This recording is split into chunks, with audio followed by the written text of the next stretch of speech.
So hello everyone, स्वागत है आप सभी का फिर से एक नए वीडियो में। और आज हम लेकर आए हैं अपरिमेय संख्याओं को सिद्ध करने वाला प्रश्न। ठीक है, यहाँ पे आपको रूट 5, ये पूरा का पूरा जो अध्याय है ना, वो आपके एनसीईआरटी का अध्याय है। ठीक है, तो मैं ये पूरे अध्याय को यहाँ पर लेकर आया। मैं सारा क्वेश्चन मैं नहीं कराऊंगा, सारा क्वेश्चन आपको करना है। मैं इसमें इंपॉर्टेंट क्वेश्चन आपको बताऊंगा और किस तरीके से आपको पेपर में करके आना है, क्योंकि इस तरह का सवाल आपको आता है लघु उत्तरीय प्रश्न में। ठीक है ना, सिद्ध करने के लिए। तो चलिए शुरू करते हैं। इसमें जैसे बोला गया है सवाल कि सिद्ध कीजिए कि रूट 5 एक अपरिमेय संख्या है। कैसी संख्या है? अपरिमेय संख्या है, रूट 5, इसे सिद्ध करना। ठीक है ना, तो इस तरीके से सिद्ध करना है ना, तो सबसे पहले हमें सिद्ध करने के लिए ना, यहाँ पे जो हम परिमेय का इस्तेमाल करते हैं वो विरोधाभास, यानी पहले हम मान लेते हैं कि ये परिमेय संख्या है। और क्योंकि हम ऐसा क्यों करते हैं, क्योंकि हमें अपरिमेय संख्या के बारे में उतना जानकारी तो है नहीं, लेकिन परिमेय संख्या के बारे में हमें बहुत सारी जानकारी है। तो हम ऐसा करते हैं कि परिमेय संख्या मान लेते हैं, और परिमेय संख्या मानते हैं तो सब कुछ लगाते हैं। अच्छा, परिमेय संख्या होगा तो ये चीज होना चाहिए, ये चीज होना चाहिए, ऐसे होना चाहिए, वैसे होना चाहिए। जब देखते हैं कि फिर संख्या सारी चीजों पर खरा नहीं उतरा है परिमेय वाली, तो फिर हम ये मान लेते हैं कि ये संख्या कैसा है, अपरिमेय है, हमसे भूल हो गई, ऐसा मान लेते हैं। ठीक है, तो चलो शुरू करते हैं सवाल को कैसे हल करना है। तो सबसे पहले हम मान लेंगे, क्या कर लेंगे, मान लेंगे कि माना रूट 5 एक परिमेय संख्या है। रेड वाला दिख रहा है आप लोग को, ब्लैक से लिखते हैं कि सबसे पहले हम मान लेंगे कि माना रूट 5 एक परिमेय संख्या है। ठीक है, तो अगर परिमेय संख्या होगा तो इसे हम पूर्णांक के अनुपात में लिख सकते हैं, P बटा Q, A बटा B, X बटे Y, W बटे Z, यानी वो जो W बटा Z, A बटा B और P बटे Q सब क्या है, पूर्णांक है, और नीचे 0 के बराबर नहीं होना चाहिए। लेकिन हम यहाँ पे पूर्णांक का अनुपात जो लिखते हैं ना, वो दोनों संख्याएं सह अभाज्य संख्याएं होती है, यानी पूरा सरलतम रूप में काट देते हैं, ताकि A और B या P और Q जो भी लिए, जैसे देखो यहाँ पे हम लेते हैं जो चीजें, अब यहाँ पे लिखेंगे रूट 5 बराबर ले लेते हैं A बटे B मान लेते हैं। तो A और B पूर्णांक के अनुपात में तो होगा, लेकिन A और B कैसी संख्या होगा, तो जहां A और B क्या होगा, सह अभाज्य होगा। अब सह अभाज्य क्या होता है, जहां A और B सह अभाज्य संख्याएं होंगी। ठीक है, ये हम मानेंगे। अब आपको जानना चाहिए कि सह अभाज्य संख्या क्या होता है। सह अभाज्य संख्या कहने का मतलब जिसका दोनों संख्याओं का महसा क्या आएगा, एक। महसा एक कैसे आता है, क्योंकि दोनों का कोई एक के अलावा कोई कॉमन होता नहीं है। सामान्य गुणनखंड सिर्फ एक ही होता है, जैसे 2 और 3 है, 4 और 5 है, 5 और 6 है, 5 और 7 है, इस सब का कॉमन कौन है, सिर्फ एक ही है। तो उस तरह के संख्या हम क्या बोलते हैं, सह अभाज्य संख्या। तो जहां A और B क्या होता है, सह अभाज्य संख्या। अब हम क्या करेंगे, तिरछा तिरछी जब हम क्या करते हैं, इसको गुना करते हैं। तो तिरछा तिरछी जब गुना करेंगे तो रूट का 5b बराबर हो जाएगा A। अब दोनों पक्षों की ओर क्या करेंगे, वर्ग करेंगे। तो वर्ग करने पर क्या होगा, रूट 5b का स्क्वायर बराबर A का स्क्वायर। इसे हम ऐसे भी तो लिख सकते हैं, रूट 5 क्या हो गया, 5, और B का स्क्वायर बराबर A का स्क्वायर। यहाँ पे हम लिख देंगे दोनों पक्षों में वर्ग करने पर। ठीक है ना, इसको हम यहाँ पे लिख देते हैं। ठीक है, आप उसे साइड में लिख देना। ठीक है, दोनों पक्षों में वर्ग करने पर। ठीक है, ये कर दोगे। अब देखो, इस तरीके से अगर आएगा तो आपको एक चीज जानना है। ठीक है, आपको एक परिमेय जानना है कि, अच्छा एक बात बताओ, ये जो A स्क्वायर है, एक संख्या होगा, उसका गुणनखंड अभाज्य गुणनखंड किया गया है, तो 5 गुना B स्क्वायर बराबर A स्क्वायर। कैसे तोड़ते हो, 12, तो 12 को लिखते हो 2, यहाँ लिखते हो 6, यहाँ लिखते हो 2, यहाँ लिखते हो 3, तो 12 को तोड़े ना, 2 गुना 3, तो हम इसको ऐसा ना लिख के क्या लिख सकते हैं, 2 गुना 6 लिख सकते हैं ना।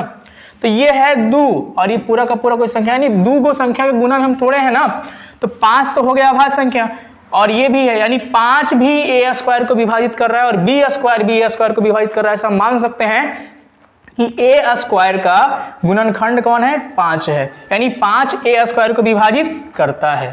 तो हम यहां से क्या लिखेंगे कि 5 A स्क्वायर को विभाजित करता है। ठीक है, 5 किसको विभाजित करता है? ए स्क्वायर को। अगर कोई संख्या किसी के वर्ग को विभाजित करेगा तो वो संख्या उसको भी विभाजित करेगा, यानी ए को भी विभाजित करेगा। ये परिमेय भी हमको पढ़ना है, ठीक है ना। तो आप ये ध्यान रखना, यानी क्या हुआ, अर्थात क्या हुआ, 5 ए को भी विभाजित करेगा। यहां पे आप क्या लिखोगे? करेगा। ठीक है, यहां तक क्लियर हो गया आपका? क्या क्या करना है? पहले इस प्रकार से a/b p/q आप कुछ भी लिख सकते हो, ऐसे कर दिए। यानी अगर अब 5a² को विभाजित कर रहा है, जैसे हम बोलेंगे 2 जो है 12 को विभाजित करता है, या हम अगर बोलें कि 18 को 3 विभाजित करता है, तो 3 विभाजित करता है तो कैसे विभाजित करता है? 3 छक्के 18, ऐसे करता है ना। तो बाबू यहाँ पे जो 18 संख्या है वो कोई फिक्स संख्या है ना, और यहाँ पे a है, तो विभाजित कर रहा होगा तो कुछ मराते में कर रहा होगा। तो मान लेते हैं कि 5 जो है a को काट रहा है, और कई बार में काट रहा है? c बार में काट रहा है, d बार में काट रहा है, कुछ मान सकते हैं ना। तो 5 जो है a को c बार में काट रहा है, तो वहां से हम क्या लिख सकते हैं? a बराबर 5 गुना c, या इसी को डायरेक्ट कैसे लिखते हैं? a बराबर 5c। ये आपको समझ में आना चाहिए, डायरेक्ट इसे याद नहीं रखना, ठीक है ना। a बराबर 5c लिख दिए, sc नहीं लिखा हुआ है, ये क्या लिखा हुआ है? 5 है, ये क्या है? 5 है। इस प्रकार से आप ध्यान रखना, ये 5c हो गया, यानी a को हम अभाज्य गुणनखंड में कर दिए 5 गुने c। अब c जरूरी नहीं है कि अभाज्य संख्या होगा, ये मतलब 2 अंकों के खंड में तोड़ी, इसमें 5 क्या है? अभाज्य संख्या है। तो यहां से तो तोड़ दिए, अब इस प्रकार से तोड़ दिए, तो ये जो समीकरण हम यहाँ माने हैं इसको हम 1 मानते हैं, और a का मान 5c इसमें रख देते हैं। ठीक है, तब हम यहाँ पे लिखेंगे क्या, पूरे को हम थोड़ा सा ऊपर कर लेते हैं ताकि आपको क्लियर रहे। ठीक है, अब यहाँ पे क्या लिखेंगे? a बराबर 5c किस में रखेंगे? समीकरण 1 में। तो समीकरण 1 में a बराबर 5c रखने पर, ठीक है, तो जब समीकरण 1 में a बराबर 5c रखेंगे, राइटिंग छोटा छोटा तो ज्यादा नहीं लग रहा है ना, थोड़ा सा बड़ा लिखता हूं ताकि आपको क्लियर पता चले। तो a बराबर जब 5c रखेंगे तो ये हो क्या जाएगा? 5c का स्क्वायर बराबर 5b का स्क्वायर, या ऐसे भी जैसे लिखा हुआ था वैसे रहने देते हैं। 5b का स्क्वायर बराबर 5c और पूरे का स्क्वायर। तो यहां से 5b स्क्वायर तो है, लेकिन ये जो स्क्वायर हुआ है ना वो कितना हो गया? 25c का स्क्वायर हो गया, और 5 पचे 25 कटेगा, कटेगा कि नहीं कटेगा? तो आया कितना? यहाँ पे b का स्क्वायर बराबर आया 5c का स्क्वायर, ऊपर आया था 5b का स्क्वायर बराबर a का स्क्वायर, तो बोले थे 5a स्क्वायर को विभाजित करता है, तो उसी प्रकार बोल सकते 5b स्क्वायर को विभाजित करता है, बोल सकते हैं कि नहीं बोल सकते हैं? कह सकते हैं। तो यहां से हम क्या लिखेंगे स्टेटमेंट कि 5b स्क्वायर को विभाजित करता है, यानी 5 अगर b स्क्वायर को विभाजित करता है तो हम यहां से क्या लिखेंगे कि 5 b को ही विभाजित करेगा, क्योंकि अगर कोई संख्या किसी के वर्ग को विभाजित करेगा तो उसको भी विभाजित करेगा। तो यहां से हम क्या लिखेंगे? 5 b को भी विभाजित करेगा। थोड़ा सा आप चीज़ों को समझना, मैं थोड़ा जल्दी जल्दी लिख रहा हूं तो हो सकता है राइटिंग में कुछ गड़बड़ी हो, आपको चीज़ों को आपको पढ़ना आना चाहिए ठीक से, ठीक है ना। इस प्रकार से आप चीज़ों को लिखना, समझने पे आप फोकस करो, फिर आप बहुत आसानी से सारी चीज़ों को लिख के कर सकते हो, ठीक है। तो 5b को ही विभाजित करेगा। अब यहां से आप देखो कि हम माने थे ऊपर क्या, ऊपर जो हम माने थे वो क्या माने थे कि a और b सहअभाज्य संख्या है। और सहअभाज्य संख्या किसको बोलते हैं? जिसका एक के अलावा कोई और गुणनखंड नहीं हो, कॉमन एक दोनों में हो, उसके अलावा कोई और दोनों में नहीं हो, उसके अलावा कोई और उसका रिश्तेदार नहीं होना चाहिए, एक के अलावा, ठीक है। और यहाँ पे कौन निकल के आया उसका रिश्तेदार? 5 निकल के आ गया। 5b को भी काट रहा है, 5a को भी काट रहा है, 5b को भी काट रहा है, 5a को भी काट रहा है। तो हम यहां से लिख सकते हैं ना कि अर्थात क्या हमें मिला, क्या मिला कि 5 जो है a और b दोनों का, किसका, दोनों का उभयनिष्ठ, उभयनिष्ठ क्या होता है, दोनों में कॉमन गुणनखंड, ठीक है ना। तो उभयनिष्ठ गुणनखंड है, क्या है, देखो टाइम काफी ज्यादा हो गया, मैं रात में वीडियो शूट कर रहा हूं, ठीक है। तो 5 जो है a और b दोनों का क्या है, उभयनिष्ठ गुणनखंड है। और जब 5 a और b दोनों का उभयनिष्ठ गुणनखंड है तो इससे हमें क्या मिला, इससे हमें यह विरोधाभास प्राप्त मिला है कि a और b अभाज्य संख्या, जिसको हम बोले थे सअभाज्य संख्या, उसका विरोधाभास प्राप्त होता है। तो हम यहाँ पे आप लिखोगे क्या कि ये पूरा का पूरा जगह हो रहा है। तो इससे क्या विरोधाभास प्राप्त होता है कि अगर 5a और b दोनों का उभयनिष्ठ गुणनखंड है तो इससे हमें यह विरोधाभास मिला कि a और इससे हमें लिखे, यहाँ पे आप लिखोगे इससे इस तथ्य का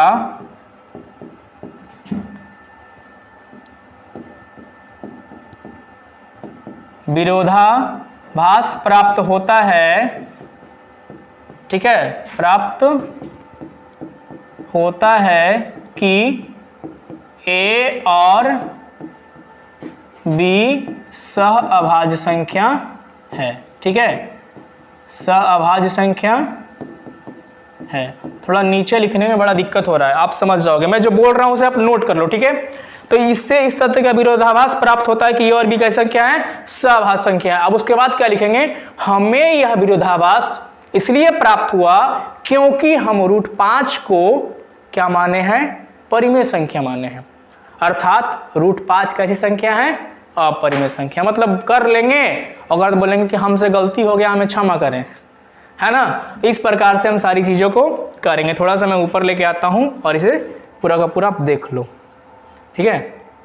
देखो थोड़ा सा छोटा कर देता हूं ताकि आपको चीजें क्लियर लगे, लेकिन छोटा करूंगा तो आपको लिखा हुआ बढ़िया से पता नहीं चलेगा। ये था आपका सवाल और ये रहा आपका जवाब, ठीक है। थोड़ा सा जूम करके पूरा का पूरा आप देख लो, ऐसे यहां से पूरा, ठीक है, ये सारी चीजें, ठीक है, ये है, ठीक है ना। अब उसके बाद थोड़ा सा अगर आप चलो ना तो ये सवाल तो ठीक है, मान लिए ही सवाल हो गया, ठीक है। अब क्या किया जाए, ये सवाल तो हो गया, अब बाकी सवालों को कैसे किया जाए, अगर पेपर में आ गया तो क्या होगा, बाकी सवालों को भी करने की कोशिश करते हैं, ठीक है। अब बाकी सवाल क्या है, ये जो है 3 + 2√5 है, ये 1/√2 है, ये मैं नहीं करूंगा। ये अगर हो गया तो ये आप कर लोगे। थोड़ा सा मैं हिंट देता हूं, ऐसे ही मानोगे बराबर a/b या p/q, जो भी आप मान सकते हो। अगर p/q तो p/q आप मान लेना, ठीक है। तो 1/√2 बराबर, अगर p/q मानना है तो p/q मानोगे, तिरछा तिरछी गुना करोगे तो q बराबर √2p हो जाएगा। अब स्क्वायर करोगे दोनों तरफ तो उसी प्रकार से ना बन जाएगा जैसे वहां पे बना था, ठीक है, सेम टू सेम वैसे ही बनते चल जाएगा। बस वहां पे क्या बना था, अगर √2 रहेगा तो p/q है तो p रह जाता है बेचारा अकेले और √2q आता है, यानी नीचे वाला के साथ आता है √2 और यहाँ पे ऊपरे वाला के साथ आ गया √2। दिक्कत क्या है, सेम तो फिर आगे वैसे ही करना है, विधि तो पूरा का पूरा सेम ही चलेगा, ठीक है। अब अगर प्लस में आ गया तो इसे भी ऐसे 3 + 2√5 है, इसे भी हम ऐसे ही a/b या p/q मान लेंगे। अब इसे रहने देते हैं पहले इधर ही, ये वाला जो हिस्सा है ना इसे हम इधर ही रहने देंगे, इसे भेजेंगे इधर। तो 2√5 बराबर a/b और माइनस का 3 हो जाएगा। अब √5 बराबर a/b माइनस का 3 बटे में 2। ऊपर तो हम मानेंगे ना कि a और b कैसी संख्या है, a और b सहअभाज्य है। कैसा है, सहअभाज्य है। अब a और b जो होगा वो कहीं ना कहीं पूर्णांक ना होगा, क्या होगा, पूर्णांक होगा। अगर यहाँ पे 2 नहीं, यहाँ पे क्या होगा, b होगा। तो अगर a और b पूर्णांक है, इस भी पूर्णांक है, ये भी पूर्णांक है, तो ये पूरा का पूरा जो मिलेगा वो हमें संख्या कैसा मिलेगा, परिमेय मिलेगा। कैसा मिलेगा, परिमेय प्राप्त होगा। तो हम लिखेंगे कि a और b कैसी संख्या है, a और b पूर्णांक है, अर्थात 2 इंटू ए माइनस बी, ए बटे बी माइनस 3 एक परिमेय संख्या होगा। और अगर 2 इंटू ए माइनस ए बटे बी माइनस 3 परिमेय संख्या है तो √5 भी कैसा संख्या होगा। अगर यहाँ पे √5 रहेगा तो √5 भी कैसा संख्या होगा, परिमेय संख्या होगा। लेकिन इससे हमारे जो तथ्य का विरोधाभास उत्पन्न होता है कि √5 कैसी संख्या है, अपरिमेय संख्या है। और ये क्यों हुआ, क्योंकि हम 3 + 2 √5 को क्या माने, परिमेय माने। यानी हम जो माने थे वो हमसे गलती हो गया, हम क्षमा कर दीजिए, वही संख्या है, अपरिमेय है। ऐसे कर लेंगे, ठीक है। तो चीज़ें होती इस प्रकार से आपको करना है। ये भी है सेम, 7√5 a बटे b करोगे, इसको हल कर दोगे आप, या तो दोनों पक्षों की ओर वर्ग करके आप तिरछा तिरछी गुना करके करोगे, या 7 को इधर लेके आ जाना, तो a बटे b वाइज क्या हो जाएगा, 7। अब इसको करने के लिए ना एक तरीका आप ये कर सकते हो कि सबसे पहले आप प्रूफ करो कि √5 कैसी संख्या है, अपरिमेय संख्या है, उसके बाद ये सारा प्रक्रम आप करो, ठीक है। तो इस तरीके से आपको सारे सवालों को करना है। ये है प्लस वाला, सेम यहाँ पे भी है, ठीक है।